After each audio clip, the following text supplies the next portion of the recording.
الفاتحة.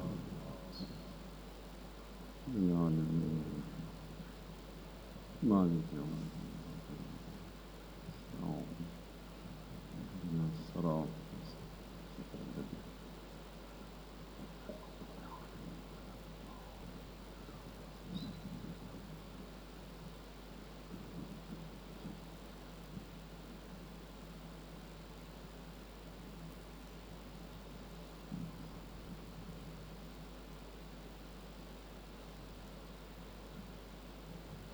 بسم الله الرحمن الرحيم.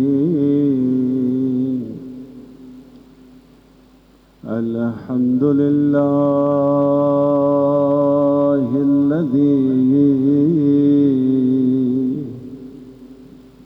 لا شريك له في ملكه ولا شبيه له في عظمته. الحمد لله على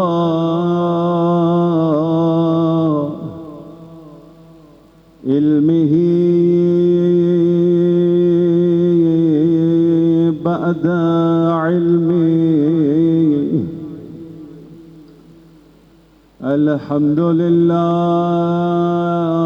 على عفوه بعد قدرته. والصلاة والسلام على سيدنا ونبينا وشفيع ذنوبنا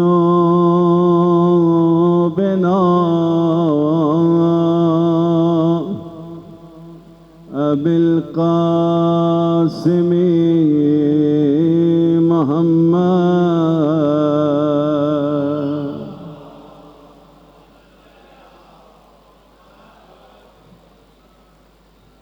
وعلى آله الطيبين الطاهرين المعصومين المظلومين. دعا امام زمان علیہ السلام. انشاءاللہ توجہات کے ساتھ مولا کے لیے دعا کرتے ہیں. بسم اللہ الرحمن الرحیم. اللہم کل ولی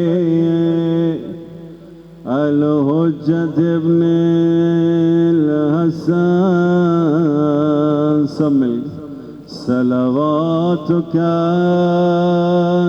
علیہ وعلی آبائہ فی هذه الساعة.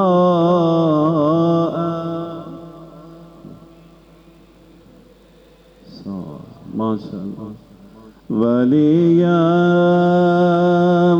وحافظا وقائدا وناصرا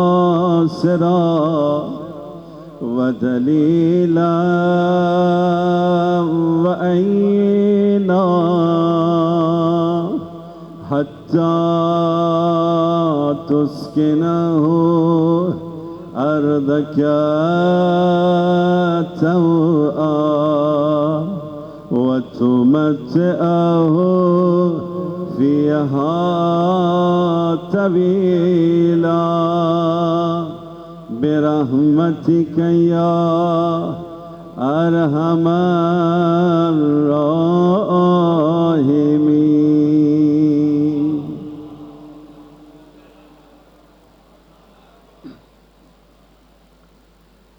أما بعد فقد قال الله سبحانه وتعالى في كتابه الكريم بسم الله الرحمن الرحيم قد جاءكم من الله نور وكتاب مبين صلوات.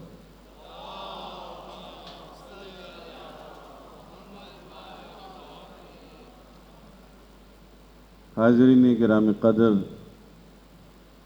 قرآن و اہل بیت اور دور حاضر ہمارا عنوان گفتگو ہے۔ ہم مسلسل قرآن کا ذکر بھی کر رہے ہیں، اہل بیت کا ذکر بھی کر رہے ہیں، اور دور حاضر کے مسائل کا حل بھی قرآن اور اہل بیت سے لینے کی کوشش کر رہے ہیں۔ صلوات پڑھی محمد وآل محمد۔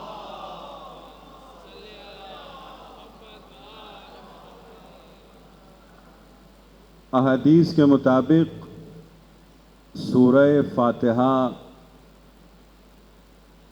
قرآن کریم کا خلاصہ ہے، یعنی اگر تمام قرآن ایک سورے میں سمٹ جائے تو وہ سورہ فاتحہ ہے،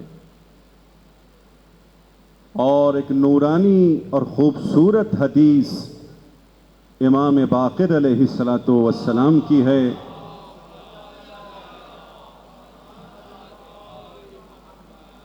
جس میں مولا نے قرآن کا خلاصہ پیش کیا ہے۔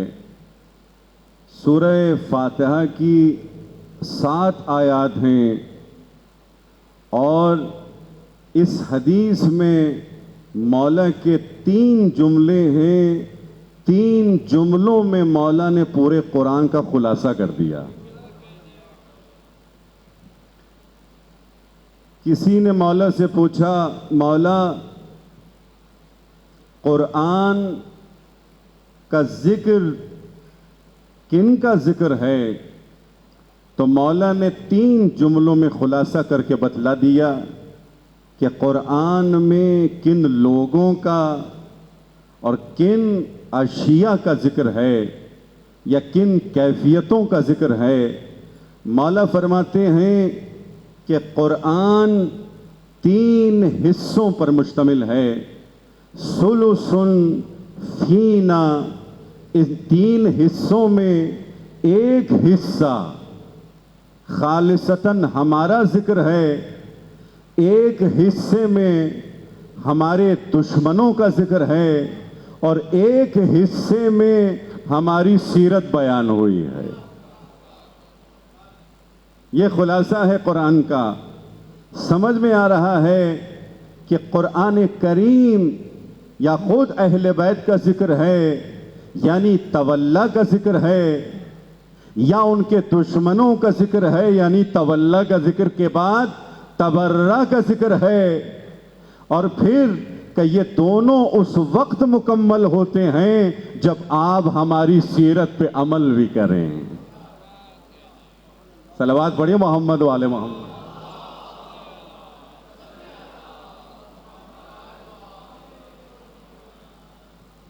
اور مولا یہ بھی فرما رہے ہیں، جہاں خلاصہ کر کے بتلا دیا تو فوراً یہ بھی کہا کہ یاد رکھو، یہ مسلسل عربی زبان میں جب کوئی ہم استعمال کرتا ہے تو یا کہتا ہے نحنو، یا کہتا ہے نا، نون الف۔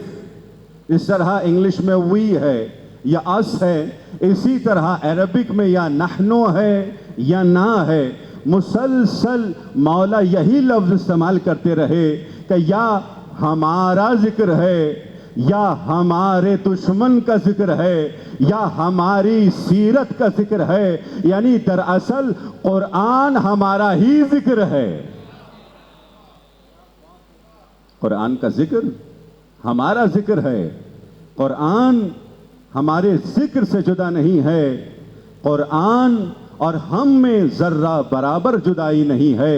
اسی لیے رسول خدا نے کہا انی تارک فیکم الثقلین کتاب اللہ و اطرتی، میں تم میں دو گراں قدر چیزیں چھوڑے جا رہا ہوں، ایک قرآن اور ایک اہل بیت میری اطرت، اور یہ دونوں ہمیشہ ایک ساتھ ساتھ ہیں، ان میں کوئی جدائی نہیں ہے۔ صلوات پڑھی محمد والے محمد۔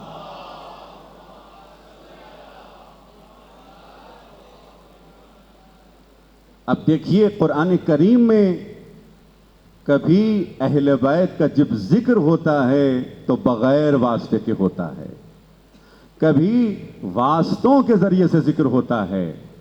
جہاں کوئی واسطہ نہیں ہے تو قرآن کبھی اعلان کرتا ہے کہ آؤ ہم تمہیں بتلائیں کہ ان کی شہادت کس مقام پر ہے۔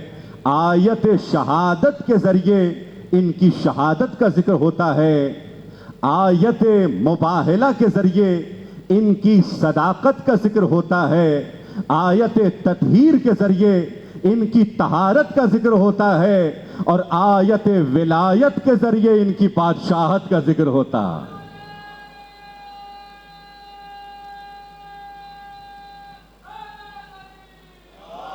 یا علی، لہذا قرآن کریم میں کبھی ان کا ذکر بغیر کسی کی واسطے کے ہوتا ہے، لیکن کبھی ان کا ذکر انبیاء کے ذریعے ہوتا ہے، واسطوں کے ذریعے ہوتا ہے۔ ہم ذرا سمجھنے کی کوشش کریں کہ اگر آدم کا ذکر ہو رہا ہے تو دراصل علی کا ذکر ہو رہا ہے، اگر نوح کا ذکر ہو رہا ہے تو دراصل علی کا ذکر ہو رہا ہے، اگر ابراہیم کا ذکر ہو رہا ہے تو دراصل علی کا ذکر ہو رہا ہے۔ یہ واسطہ ہے ہی اسی لیے تاکہ ہم اس منزل پہ پہنچ جائیں کہ آدم کے ذریعے، آدم کی خلافت کے ذریعے علی کی خلافت کو سمجھیں۔ صلوات پڑھیں محمد و آل محمد کی عظمتوں پر۔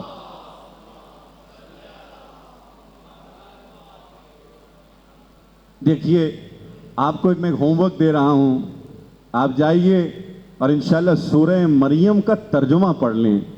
کس قدر تفصیل کے ساتھ پروردگار عالم نے حضرت مریم کا ذکر کیا ہے، حضرت عیسیٰ کا ذکر کیا ہے، کس قدر تفصیل کے ساتھ حضرت عیسیٰ کی فضیلت بیان ہوئی ہے اور حضرت عیسیٰ کی ولادت بیان ہوئی ہے۔ آخر وجہ کیا ہے؟ دیکھیے ایک دو تین سطریں نہیں ہیں، مسلسل آیات ہیں۔ ذرا دیکھیں جا کر کہ کس طرح حضرت عیسیٰ کی ولادت کا ذکر ہوا ہے۔ اگر ہم پوچھیں پروردگار تو حضرت عیسیٰ کی ولادت کا ذکر کیوں کر رہا ہے، آخر اس میں کون سی ہدایت کی بات ہے، تو آواز آئے گی، یاد رکھو جب حضرت عیسیٰ کی ولادت کا وقت ہو رہا تھا تو ہم ہی نے حکم دیا تھا کہ اے مریم تم بطول صحیح مگر مسجد سے باہر نکل جاؤ، مسجد سے باہر چلی جاؤ۔ یاد رکھیں یہ قرآن کہہ رہا ہے کہ حضرت مریم مسجد سے بہت دور چلی گئی، حالانکہ بطول ہیں، پاکیزہ ہیں، لیکن پاکیزگی کے اس مقام پر نہیں ہیں جس مقام پر علی کی والدہ فاطمہ بنت اسد ہیں۔ کیوں ذکر ہو رہا ہے؟ ایسا ذکر کیوں ضروری ہے؟ پروردگار کی آواز آئے گی، ہم علی، ہم عیسیٰ کی ولادت کا ذکر اس لیے کر رہے ہیں تاکہ لوگ سمجھ جائیں کہ عیسیٰ اس قدر پاک و پاکیزہ، ان کی والدہ اس قدر پاک و پاکیزہ، لیکن پھر بھی عیسیٰ کی ولادت مسجد میں نہیں ہوئی، لیکن یہ علی کی طہارت ہے، یہ علی کی پاکیزگی ہے، یہ علی کی طہارت ہے، یہ علی کی فضیلت ہے کہ علی کی ولادت کسی عام مسجد میں نہیں کعبہ میں ہو رہی ہے۔ میں لفظ بدل رہا ہوں، میں جملے بدل رہا ہوں، میں پلٹ کر کہہ رہا ہوں، دیکھیے نہیں، یہ علی کی فضیلت نہیں ہے کہ علی کی ولادت کعبے میں ہو رہی ہے، یہ کعبے کی فضیلت ہے کہ مولود کعبہ کی ولادت کعبے میں ہو رہی ہے۔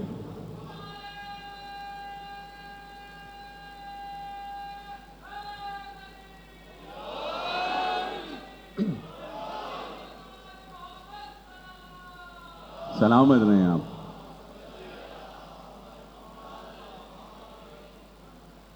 جہاں حضرت عیسیٰ کا ذکر وہاں حضرت آدم کا بھی ذکر ہو رہا ہے.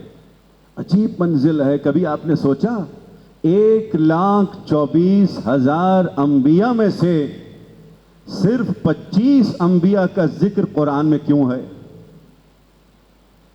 کبھی آپ نے سوچا دوسرے انبیاء کا ذکر کیوں نہیں ہوا قرآن کریم میں؟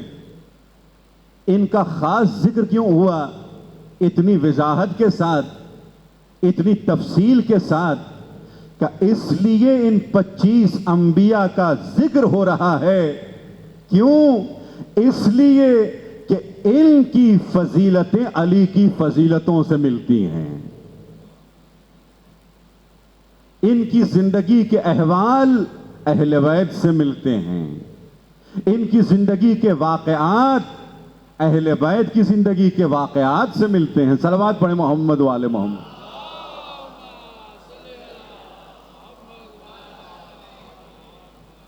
حضرت آدم کی خلافت کا ذکر ہوا. انی جاعل فی الارض خلیفہ. اے فرشتوں، میں آدم کو اپنا جانشین بنانے جا رہا ہوں. آدم کو جانشین بنانے جا رہا ہوں. کیوں؟ اس لیے تاکہ آنے والے لوگ سمجھ لیں کہ جانشینی میں عطا کرتا ہوں. میں عطا کرتا ہوں، یہ تمہارے حوالے نہیں. کہیں ایسا نہ ہو کل تم یہ سمجھ لو کہ ہم جانشین بنانے والے ہیں، جمع ہو جاؤ کسی اور کو بنا لو. انی میں جانشین بنانے والا ہوں. اب جو روایت میں پیش کرنے جا رہا ہوں شاید آپ نے سنی ہوئی ہو، لیکن بالکل ایک الگ زاویہ ہے ان روایتوں میں جو میں پیش کرنے جا رہا ہوں. روایتوں کا ماحصل ہے کہ جب حضرت آدم کی خلقت ہوئی، ابھی تازہ خلیفہ بنے، تو 19-20 سال کے جوان لگتے تھے. کون بتلا رہا ہے؟ کسی فرشتے نے بتلایا، کسی جن نے بتلایا، کسی صحابی نے بتلایا؟ نہیں، اہل بیت بتلا رہے ہیں کہ جب ابھی تازہ ان کی خلقت ہوئی، خلق ہوئے، تو وہ 19-20 سال کے جوان لگتے تھے. یعنی اہل بیت دیکھ رہے تھے تو بتلا رہے ہیں. اللہ اکبر. دیکھ رہے تھے اسی لیے تو بتلا رہے ہیں کہ 19-20 کے نوجوان لگتے تھے، جوان لگتے تھے. لیکن اللہ اکبر، پہنچ رہے ہیں نا آپ کہ قرآن میں کیوں اہل بیت کا ذکر ہے، ان کے دشمنوں کا ذکر ہے. اب اگر آپ میرے ساتھ ہیں تو دیکھیے، خلیفۃ اللہ جوان لگتے تھے اور جو دشمن خلیفۃ اللہ تھا وہ بوڑھا ہو گیا تھا. جو دشمن تھا، شیطان جو دشمن تھا، رجیم تھا، راندہ در پروردگار تھا، وہ تو کافی مسن ہو چکا تھا نا. اس کی عمر تو بہت زیادہ ہو چکی تھی. وہ یہ سمجھتا تھا کہ میرا تجربہ زیادہ ہے، میری عبادت زیادہ ہے، میرا ذکر زیادہ ہے، میری خلقت بہتر ہے، شاید میں خلیفہ بن جاؤں، شاید میں جانشین پروردگار بن جاؤں. مگر پروردگار نے معیار بدلا دیا کہ ہم عمر کو نہیں دیکھتے، ہم یہ دیکھتے ہیں کہ ہمارا علم کس میں ظاہر ہوا ہے. ہمارے یہاں کسوٹی عمر نہیں ہے، ہمارے یہاں معیار عمر نہیں ہے، ہمارے یہاں معیار علم ہے. اگر آدم منزل علم پر ہیں تو ہمارے جانشین بن رہے ہیں. کل اگر کوئی باب علم ہوگا تو وہی ہمارا جانشین ہوگا. یہ منزل ہے. بس میں نے مختصر کر دیا، میں آگے بڑھ رہا ہوں. حضرت آدم خلیفۃ اللہ بنے، خلیفۃ اللہ بنے، خلیفۃ المسلمین نہیں. خلیفہ کہتے ہیں جانشین کو، ہے نا. میں سمجھانے کے لیے کہہ رہا ہوں، میں کوئی طنز نہیں کر رہا، آپ اسے طنز نہ سمجھیں. میں سمجھانے کے لیے کہہ رہا ہوں کہ دیکھیے یہ ہمارا عقیدہ ہے اور اپنے عقیدے کا دفاع ضروری ہوتا ہے کہ اللہ کا خلیفہ یعنی اللہ کا جانشین جو اللہ کی جگہ بیٹھے. اللہ اکبر. اب جسے مسلمان جانشین بنا رہے ہوں تو وہ یہ دیکھیں گے ہماری طرح کوئی ہے جسے ہم بنا رہے ہیں. ہماری طرح باپ انتقال کر گیا, بیٹا جانشین بن رہا ہے. گھر والے سب یہی کہتے ہیں نا کہ وہ بیٹا جانشین بنے جو زیادہ سے زیادہ اپنے باپ کے مشابہ ہو, اپنے باپ کی شباہت رکھتا ہو, علم میں, تجربے میں, ہوشیاری میں, تجربے میں, حکمت میں. اسی لیے جب لوگ بھی خلیفہ بناتے ہیں تو اپنی طرح کسی شخص کو بنا دیتے ہیں, اور جب اللہ کسی کو اپنا خلیفہ بناتا ہے تو اپنی طرح کا کسی کو خلیفہ بناتا.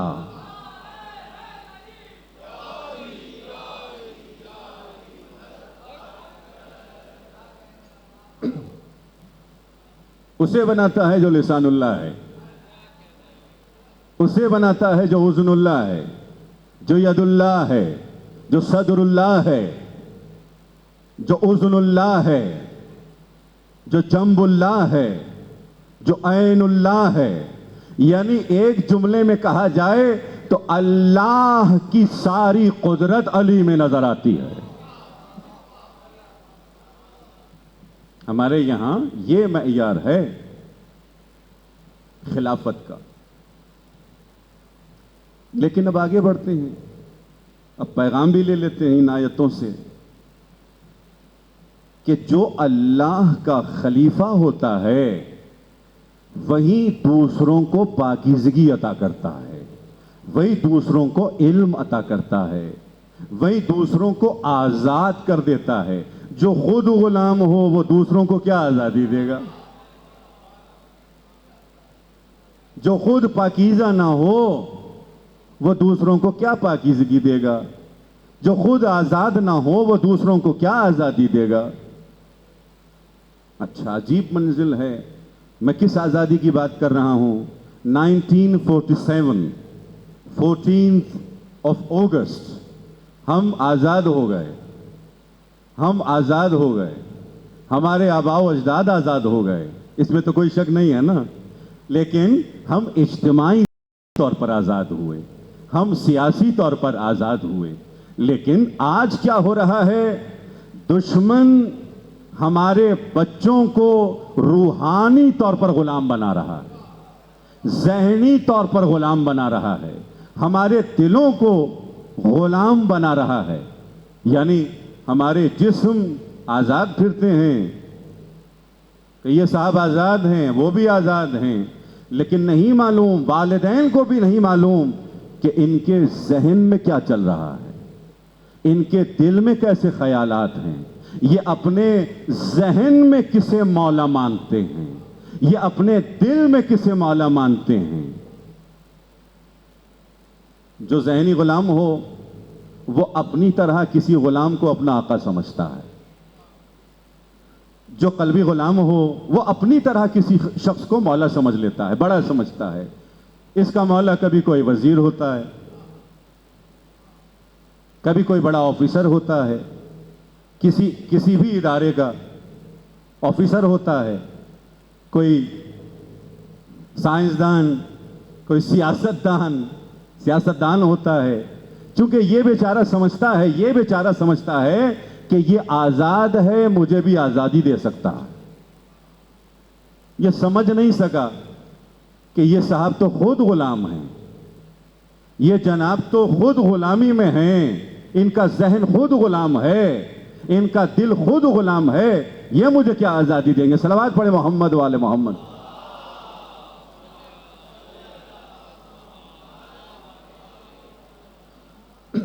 لیکن آزادی کون دے گا؟ علامہ اقبال کے صرف شاعر نہیں ہے، شاعر مشرق نہیں ہے، علامہ اقبال ایک مفکر ہیں. علامہ اقبال کے روحانی پیشوا اور فکری پیشوا مولانا رومی تھے. انہوں نے اپنی شاعری میں مولا کے معنی بتلائے کہ مولا کون ہے. سنیں گے صلوات پڑھیں محمد والے محمد پر.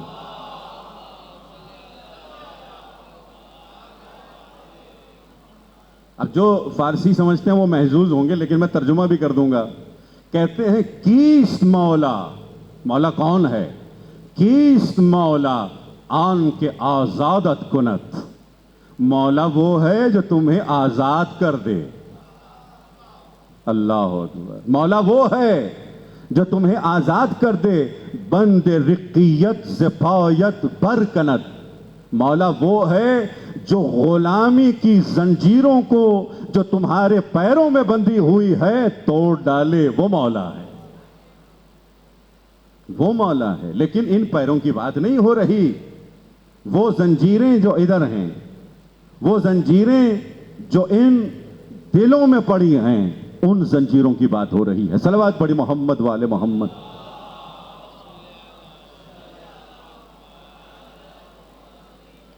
اسی لیے رسول خدا نے غدیر کے مقام پر جب من کنت مولا فہذا علی مولا کہا تو رسول خدا یہی کہنا چاہتے تھے، اے مسلمانوں، اے مسلمانوں، تم سب غلام ہو، اگر آزادی چاہتے ہو تو در علی پر آ جاؤ. آ جاؤ در علی پر، تمہیں آزادی مل جائے گی. کس آزادی کی بات ہو رہی ہے عزیزان محترم؟ آزادی کیا ہے؟ پہلے ہم آزادی کو سمجھیں. آزادی نام ہے رکاوٹ کے نہ ہونے کا. جہاں زندگی میں رکاوٹیں نہ ہوں، آبسٹیکلز نہ ہوں، بیریئرز نہ ہوں، اور انسان جتنی ترقی چاہے حاصل کر لے. یہی ہے نا؟ جہاں بیریئرز ہیں، جہاں بیریئرز ہیں، جہاں رکاوٹیں ہیں، وہاں آزادی نہیں ہے. اچھا میں آپ سے پوچھوں، اب یہ رکاوٹیں ہماری زندگی میں کون پیدا کر رہا ہے؟ ہر انسان آزادی چاہتا ہے، ہر انسان آزاد زندگی گزارنا چاہتا ہے. لیکن ہماری زندگیوں میں یہ رکاوٹیں کیوں ہیں؟ یہ آبسٹیکلز کیوں ہیں؟ کون یہ آبسٹیکلز ہماری زندگی میں لا رہا ہے؟ ہر وہ غلام آزاد نہیں، ہر وہ غلام دوسروں کی زندگیوں میں آبسٹیکلز اور رکاوٹیں لا رہا ہے، جو یہ سمجھتا ہے کہ دوسروں کو آزادی ملے گی تو میری آزادی ختم ہو جائے گی. ایسا ہے یا نہیں ہے؟ یہ بڑے بڑے لوگ جو دنیا کو چلا رہے ہیں، میڈیا کی طاقت کے ذریعے لوگوں کی زندگیوں میں آبسٹیکلز پیدا کر رہے ہیں، پابندیاں لگا رہے ہیں، ذہنی غلام بنا رہے ہیں کہ اگر کل ایسا نہ ہو یہ ذہنی غلامی سے آزاد ہو جائیں، روحانی غلامی سے آزاد ہو جائیں تو حر اور حبیب ابن مظاہر کی طرح ایک نئی کربلا سجا دیں. کربلا میں اگر مولا حر کے لیے جملہ کہہ رہے ہیں، شاید ہی کسی نے کہا ہو آزادی کا سب سے بڑا پیغام کربلا سے مل رہا ہے. اے حر، اب تم ہمارے پاس آ گئے ہو، انت حر فی الدنیا والآخرہ. اب تیری آزادی صرف دنیا تک محدود نہیں ہے، آخرت میں بھی تم آزاد ہو. کیوں؟ تم ہمارے در پر آ گئے ہو، ہم تمہارے مولا ہیں اور ہم لوگوں کو آزادی دینے والے ہیں. صلوات پڑھی محمد والے محمد.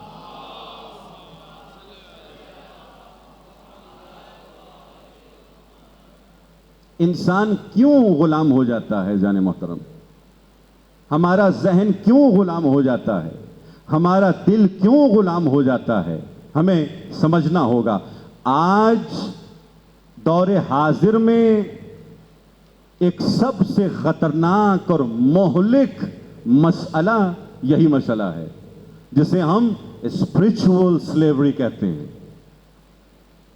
جہاں روح غلام بن جاتی ہے، انسان کی حقیقت غلام بن جاتی ہے اور انسان کو پتہ ہی نہیں چلتا کہ میں غلام بن گیا ہوں۔ کبھی یہ انسان، مولا فرما رہے ہیں آزاد کون ہے؟ مولا علی فرما رہے ہیں کہ وہ شخص کہ جو مال دنیا کی محبت میں گرفتار ہے وہ آزاد نہیں ہے، جو دنیا کی محبت میں گرفتار ہے وہ آزاد نہیں ہے، جو گاڑی سے محبت کرتا ہے وہ آزاد نہیں ہے، جو بڑے گھر سے محبت کرتا ہے وہ آزاد نہیں ہے، وہ گرفتار ہے، وہ پابند ہے، وہ زنجیروں میں جکڑا ہوا ہے۔ وہ جتنی کوشش کرے اپنے وقت کے حسین کی نصرت نہیں کر سکتا، اس لیے کہ غلام ہے، زنجیروں میں جکڑا ہوا ہے۔ کبھی بچے پریشان کرتے ہیں، کبھی اقتصاد پریشان کرتا ہے، کبھی گھر کی تنگی پریشان کرتی ہے، کبھی خالی جیب پریشان کرتی ہے۔ کیوں؟ اس لیے کہ ہم ان زنجیروں میں جکڑے ہوئے ہیں۔ کیا سلمان بہت امیر تھے؟ کیا ابو ذر میثم تمار بہت امیر تھے؟ کیا ان کے پاس بہت پیسہ تھا؟ نہیں، کمائیگی کے باوجود، دست تنگی کے باوجود وہ اپنے زمانے کے حور تھے، اپنے زمانے کے آزاد مرد تھے۔ ہمیں سیکھنا ہے، ہمیں بھی آزاد ہونا ہے۔ اب سوال کرنے جا رہا ہوں عزیزو، دیکھیے، کیا اگر کوئی مال کی وجہ سے غلام بن چکا ہے تو کیا یہ مال کی غلامی ہے؟ یعنی مال میں اتنی طاقت ہے کہ یہ مال ہمارا آقا بن جائے، یہ دولت، یہ پیسہ ہمارا مولا بن جائے؟ کیا ایسا ہے؟ کہ نہیں، یہ جو تمہارے وجود کے باہر کی چیزیں ہیں یہ تم پر حکمرانی نہیں کر سکتی، اصل میں تم اپنی خواہشات کے غلام ہو۔ یہ جو دل میں ہرس موجود ہے، یہ جو لالچ ہے، تم اس لالچ کے غلام بن گئے ہو، تم اپنے ہرس کے غلام بن گئے ہو، تم بخل کے غلام بن گئے ہو۔ ان خواہشات کو نکالنا ہے، ان خواہشات سے ہمیں لڑنا ہے۔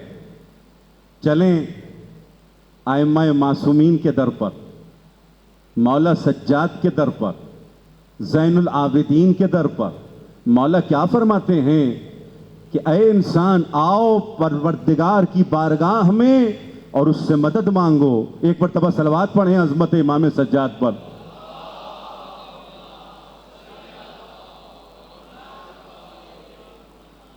مولا مناجات شاکین میں فرماتے ہیں، پہلا جملہ ہے مناجات شاکین کا، جا کر دیکھ لیجئے گا، خوبصورت مناجات مفاتیح الجنان میں آپ سے پوچھوں، جوانوں سے، بزرگ تو جانتے ہیں، جوان مجھے بتائیں کہ مولا امام سجاد کی کتنی مناجات مفاتیح الجنان میں موجود ہیں؟ کسی کو معلوم ہے تو بتائیے۔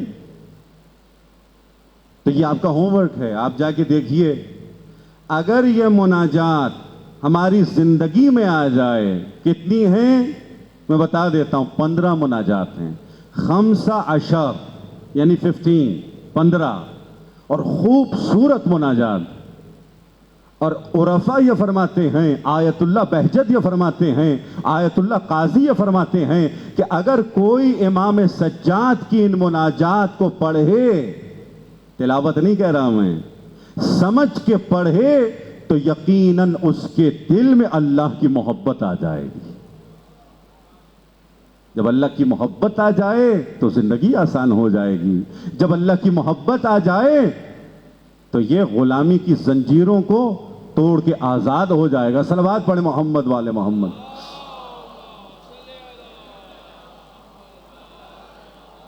صرف 5 منٹ لگتے ہیں, 5 منٹ. ہر روز صرف ایک مناجات پڑھیں.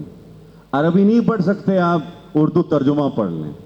ہر روز ایک مناجات کا ترجمہ پڑھیں, لیکن توجہ پروردگار کی طرف ہو. مناجات یعنی اللہ سے سرگوشی کرنا. صلوات پڑھیں محمد والے.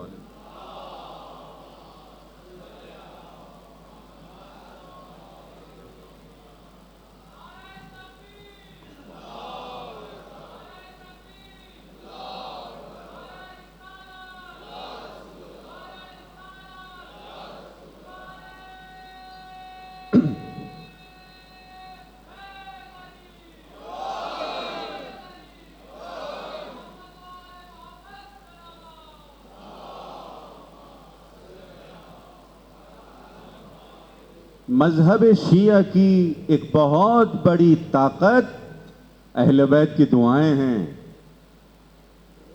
جتنی اللہ کی معرفت دعاؤں سے ملتی ہے, احادیث سے نہیں ملتی. کبھی آپ نے سوچا ایسا کیوں ہے؟ ہر حدیث میں جہاں امام نے لوگوں سے گفتگو کی ہے, لوگوں سے, تو ان کی سطح ذہنی کے مطابق گفتگو کی ہے, ان کے لیول کے مطابق گفتگو کی ہے. کوئی زیادہ نہیں سمجھتا تھا تو بہت ہی آسان گفتگو, اور زیادہ کوئی پیچیدہ گفتگو نہیں. لیکن آپ مجھے بتائیں, جب مولا علی ہوں یا مولا سجاد ہوں, دعا پڑھ رہے ہوں, تو کس سے محو گفتگو ہیں؟ مخلوق سے نہیں, اللہ سے محو گفتگو ہیں. جہاں کوئی لیول نہیں ہے, جہاں کوئی سطح ذہنی نہیں ہے, لہذا بہترین معرفت دعاؤں سے مل سکتی ہے.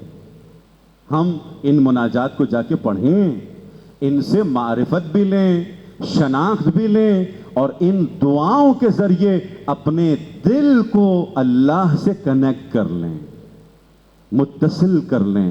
اور یقین جانیے ان دعاؤں سے پھر نماز کے لیے بھی مدد ملتی ہے. جب وہاں دل متصل ہو جاتا ہے, پھر نماز میں بھی آہستہ آہستہ حضور قلب پڑھنے لگتا ہے. صلوات پڑھیں محمد والے محمد.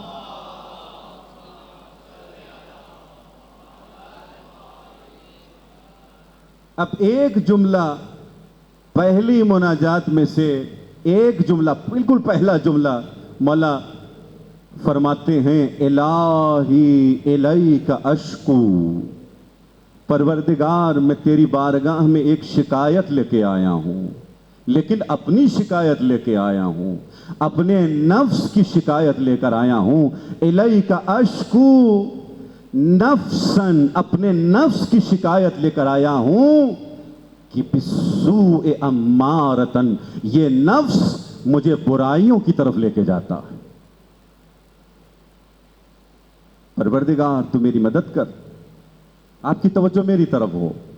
پروردگار تو میری مدد کر, میں تیری بارگاہ میں اپنے نفس کی شکایت لے کر آیا ہوں. تو سمجھ میں آ گیا عزیزان محترم کہ اگر یہ خواہشات ہمیں پریشان کرتی ہیں, یہ خواہشات ہمیں غلام بنا رہی ہیں, اور صاف ظاہر ہے دنیا کی رنگینیاں یہاں شامل ہیں, سوشل میڈیا شامل ہے, ٹیلی ویژن شامل ہے, یہ اسکرین شامل ہے, لیکن نفس مرکز ہے. یہ نفس امارہ مرکز ہے. شیطان سے بڑا دشمن ہے ہمارا, جب تک کہ یہ مطمئن نہ ہو جائے. ہمیں اسے مطمئن بنانا ہے. یہ امارہ ہے, اسے ہمیں مطمئن بنانا ہے. اسی لیے دوسرے امام فرما رہے ہیں کہ اے مومنو, کبھی دھوکے میں نہ آنا کہ میرا نفس تو بہت آرام ہے, میرا نفس تو بہت پرسکون ہے. مولا فرماتے ہیں ایسا نہیں ہے, یہ شیطان کا دھوکہ ہے, تمہارے نفس کا دھوکہ ہے. کیوں؟ مولا فرما رہے ہیں کہ تمہارا نفس سرکش گھوڑے کی طرح ہے, تم سنبھال نہیں سکتے, مگر یہ کہ اپنے وقت کے مشکل کشا کے در پہ آ جاؤ, اپنے مولا کے در پہ آ جاؤ, ان سے مدد مانگو. مولا ہم کیا کریں، یا رسول اللہ ہم کیا کریں؟ رسول خدا ایک جنگ کے بعد آئے، اصحاب کو جمع کیا، اے اصحاب آپ جہاد اصغر کر کے آ رہے ہیں، اب آپ کو جہاد اکبر کرنا ہے، نہیں سمجھ سکے۔ کہا اے اصحاب یہ جو تلواروں کے ذریعے سے لڑ کے آ رہے ہو، لہو لہان ہو چکے ہو، یہ چھوٹا جہاد ہے، لیکن جب یہی مومن اپنے نفس کے خلاف جہاد کرتا ہے تو یہ بڑا جہاد ہے، اس کی فضیلت بھی زیادہ ہے اور اس کی مشکلات بھی زیادہ ہیں، اس کی مشقتیں بھی زیادہ ہیں، لیکن الحمدللہ وہ مولا جو کائنات کا مولا ہے وہ ہمارے نفس کا بھی مولا ہے۔ ہمیں گھبرانا نہیں چاہیے، ہم ان سے مسلسل مدد مانگیں۔ کیا کریں مولا؟ کہ اپنے نفس کی تربیت کرو، مسلسل تمہاری توجہ نفس کی طرف ہو۔ آپ علماء سے سنتے رہے ہیں مراقبہ کرو، مراقبہ کرو، مراقبہ کرو، کہ یہ کلیدی شے ہے کہ اگر تم مراقبہ اپنے ساتھ رکھو گے تو ہمیشہ کامیاب رہو گے۔ مراقبہ کیا ہے؟ کبھی آپ نے کسی عالم سے پوچھا مراقبہ کیا ہے؟ مراقبہ یعنی اپنی حفاظت کرنا، اپنی نگہداری کرنا۔ مراقبہ یعنی ہمیشہ آپ ہوشیار رہیں، ہمیشہ یہ مومن خبردار رہے کہ کسی بھی وقت شیطان کے بھی حملے سے پہلے نفس امارہ کا حملہ ہو سکتا ہے۔ اسی لیے مولا فرما رہے ہیں اے مومن تمہارا نفس سرکش گھوڑے کی طرح ہے، یہ کسی بھی وقت تمہیں گرا سکتا ہے۔ تم کوشش یہ کرو ہوشیار رہو، مراقبہ کرو، مراقبہ کرو۔ حضرت آیت اللہ بہجت سے ان کے کسی دوست نے کہا قبلہ آپ ہمارے ساتھ تھے، بہت آگے نکل گئے، آپ ہمارے ہم درس تھے، ہم ساتھ درس میں جاتے تھے، ہم ساتھ ڈسکشنز کرتے تھے، لیکن آپ ماشاءاللہ بہت بلند ہو گئے، ہم پیچھے رہ گئے، لیکن دوستی کا حق بنتا ہے کہ آپ ہمیں بتائیے کہ آپ نے کیا کیا۔ اللہ اکبر۔ دیکھیے اب ایک جملے میں آیت اللہ بہجت سمجھا رہے ہیں کہ کرنا کیا ہے۔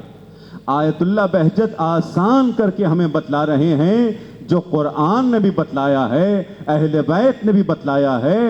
فرماتے ہیں اے علی کے چاہنے والوں صرف علم سے مشکلیں آسان نہیں ہوتی، بلکہ اپنے دل میں اللہ کی محبت پیدا کرو۔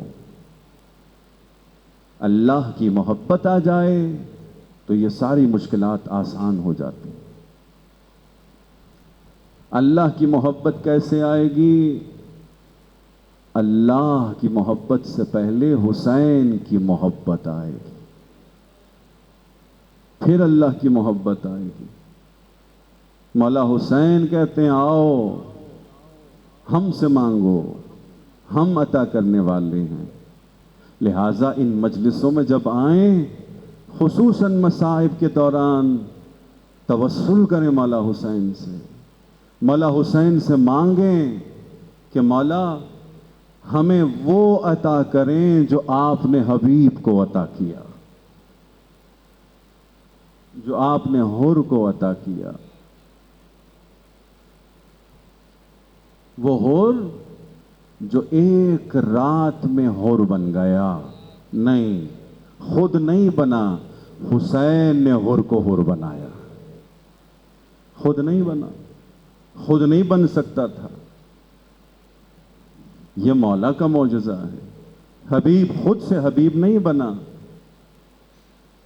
حبیب نے کوشش کی، حر نے کوشش کی، لیکن انسان کی کوشش نامکمل ہوتی ہے، اسے مکمل کرنے والا مولا ہوتا ہے، مولا حسین ہوتے ہیں۔ حر کو کس منزل پر لے کر آئے؟ وہ حر جو حسین کا راستہ روک چکا تھا، جس حر کی وجہ سے سکینہ پریشان ہوئی تھی، جس حور کی وجہ سے چھوٹے چھوٹے بچے پریشان ہوئے تھے، لیکن روز عاشور وہی حور علیہ السلام بنا۔ اللہم صلی علی محمد و آل محمد۔ سب چلیں در پروردگار پر۔ اللہم صلی علی، سبحان اللہ، اللہم صلی علی و آل محمد۔ ماشاءاللہ، اللہم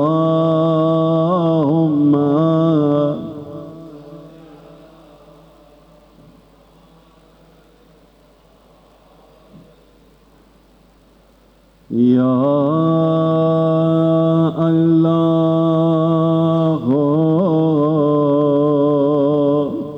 یا اللہ، یا اللہ، یا اللہ۔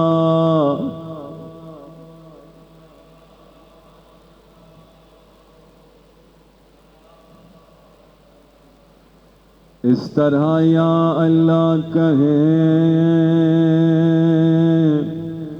جس طرح شب عاشور حور نے یا اللہ کہا اور اس کی تقدیر بدل گئی۔ یا اللہ،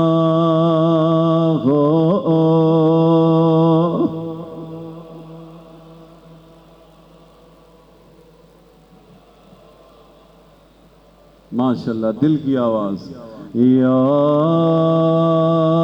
اللہ،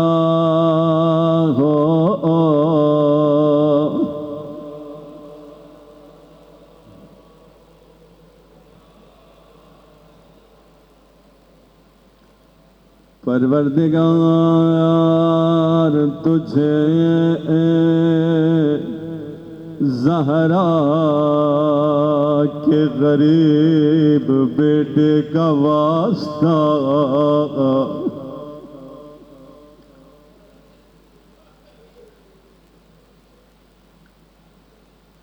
جس نے حور کو علیہ السلام بنا دیا۔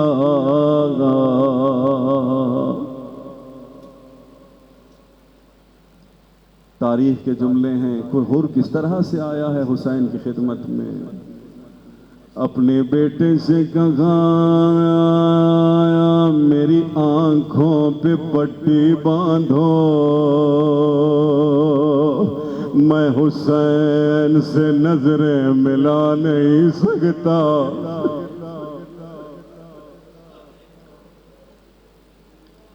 مولا کی خدمت میں آئے، مولا کے قدموں میں گرے،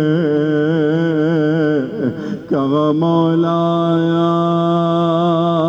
آپ کو آپ کی اماں زہرا کا واسطہ،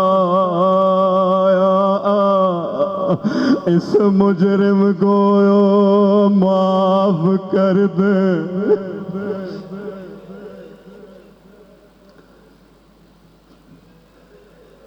چلیں سیکھیں، جناب حور سے سیکھیں، مولا حسین سے کیسے مانگنا۔ ہم بھی کہیں مولا آپ کو آپ کی اماں زہرا کا واسطہ، آج کی رات ہمیں پاک کر دے۔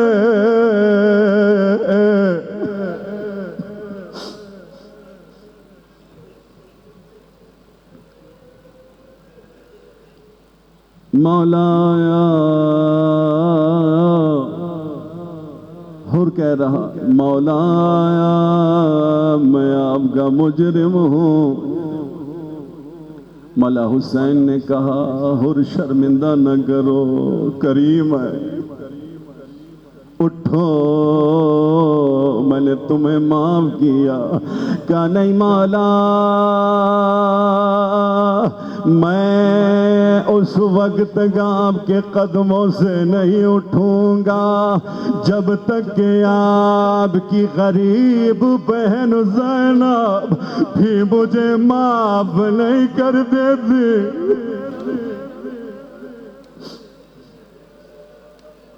شہزادی نے بھی معاف کر دیا. مولا بس اب اجازت دیں میں بھی آپ پہ قربان ہو جاؤں، میرا یہ بیٹا بھی آپ پہ قربان ہو جائے. مولا نے اجازت دی. حر کا بیٹا چلا گیا، لڑتا رہا، گر گیا، اپنے بابا کو آواز دی بابا آئیے. جناب حر اپنے بیٹے کی طرف گئے. کیا دیکھا؟ بیٹے کا سر حسین کی گود میں ہے.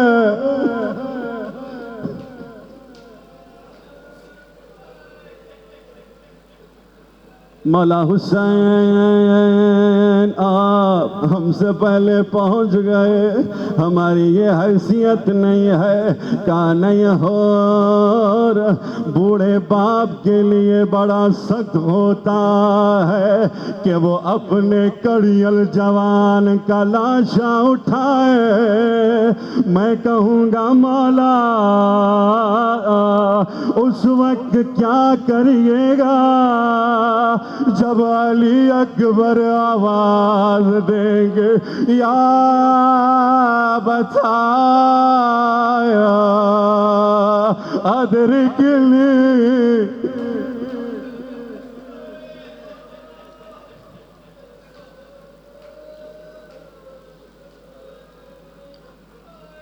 اصحاب کے مصائب ہو رہے ہیں، مجھے اجازت دیں میں ایک اور صحابی کا ذکر کر دوں. جناب حبیب بھی جب گھوڑے سے گرے، پیاسا حسین حبیب کے سرہانے بھی پہنچ گیا. حبیب کے سر کو گود میں لیا. حبیب کہتے مولا میں دیکھ رہا ہوں رسول اللہ آ رہے ہیں، آپ کے بابا علی آ رہے ہیں. ایک مرتبہ حسین نے کہا حبیب آنکھیں بند کرو، میری ماں زہرا بھی آ رہی ہے.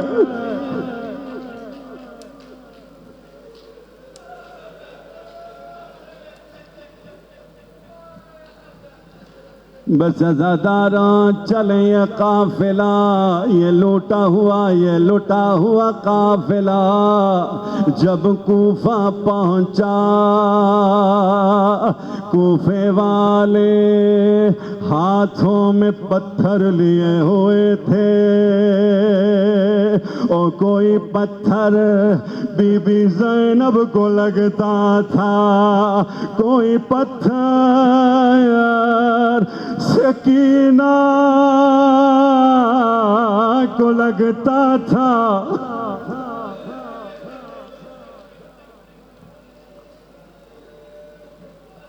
بڑوں کو دیکھ کے چھوٹے بھی سیکھ جاتے.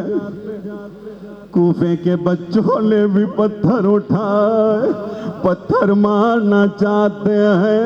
ایک مرتبہ ایک کٹے ہوئے سر سے آواز آئی بیٹا سب مارے تم نہ مارو، یہ تیرے مولا حسین کا سر ہے.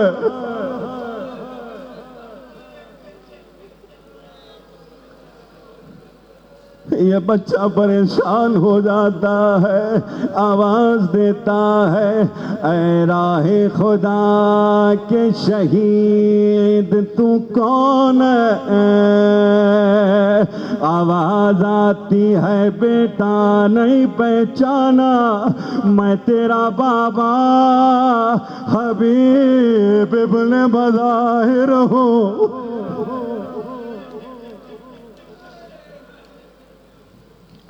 حبیب رونا، حبیب کا بیٹا رونا شروع کر دیتا ہے، پریشان ہو جاتا ہے۔ حبیب کہتے ہیں بیٹا رونا بعد میں، کیا تم نہیں دیکھتے زہرا کی بیٹیاں بے چادر ہیں؟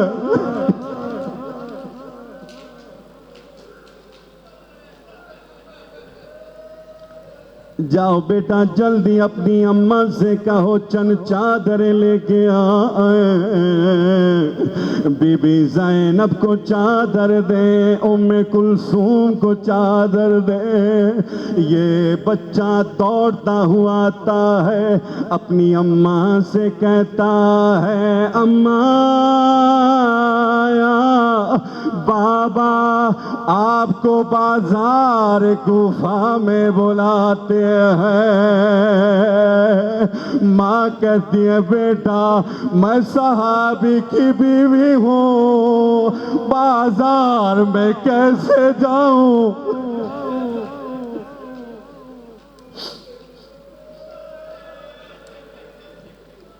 کیسے جاؤں بازار میں رسول خدا کے صحابی کی بیوی ہوں۔ ایک مرتبہ حبیب کا بیٹا کہتا ہے اماں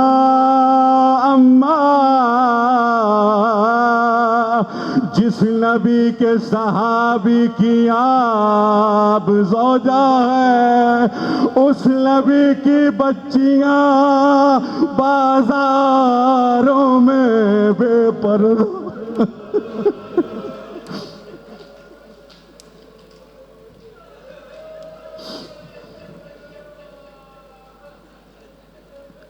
وَسَيَعْلَمُ الَّذِينَ ظَلَمُوا أَيَّ مُنقَلَبٍ يَنقَلِبُونَ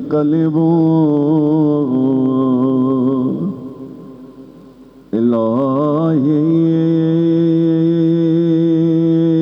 بِحَقِّ الْحُسَيْنِ یا رب الحسین بحق الحسین ارزقنا زیارت حسین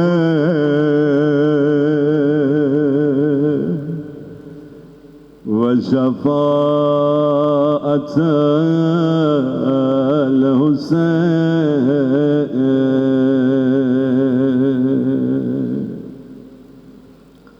رسول خدا کی ایک خوبصورت دعا ہے، ضرور پڑھا کریں، نماز کے قنوت میں پڑھا کریں۔ رسول خدا پروردگار کی محبت مانگتے ہیں اس دعا میں۔ اللہم ارزقنی حب وحب من یحب، پروردگار ہمیں اپنی محبت نصیب فرما، ہمیں ان کی محبت نصیب فرما جو تجھ سے محبت کرنے والے ہیں۔ پروردگار ہمارے مولا، ہمارے امام، اپنی حجت امام زمانہ کے ظہور میں تعجیل فرما، ہمیں اور ہماری اولاد کو ان کے اصحاب میں شامل فرما۔ پروردگار تجھے واسطہ ان مجلسوں کا، ہمارے مرحومین منتظر ہیں، انتظار کر رہے ہیں، ان کا نام اعمال بند ہو گیا۔ پروردگار ہماری ان مجلسوں کے ثواب کو ان کے لیے بھی قبول فرما۔ پروردگار ہمارے مرحومین کے گناہوں کو معاف فرما۔ ان مرحومین کو مولا حسین کی شفاعت نصیب فرما۔ تمام مرحومین کے لیے اور خصوصاً یہاں اس بارگاہ کے جو اراکین دنیا سے گزر گئے یا جو اراکین موجودہ اراکین ہیں ان کے مرحومین کو بھی یاد رکھیں۔ سب کے لیے سورہ فاتحہ۔ بسم اللہ الرحمن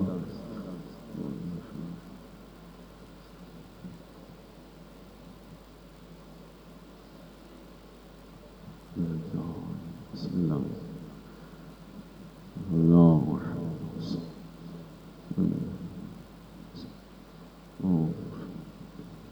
ربنا تقبل منا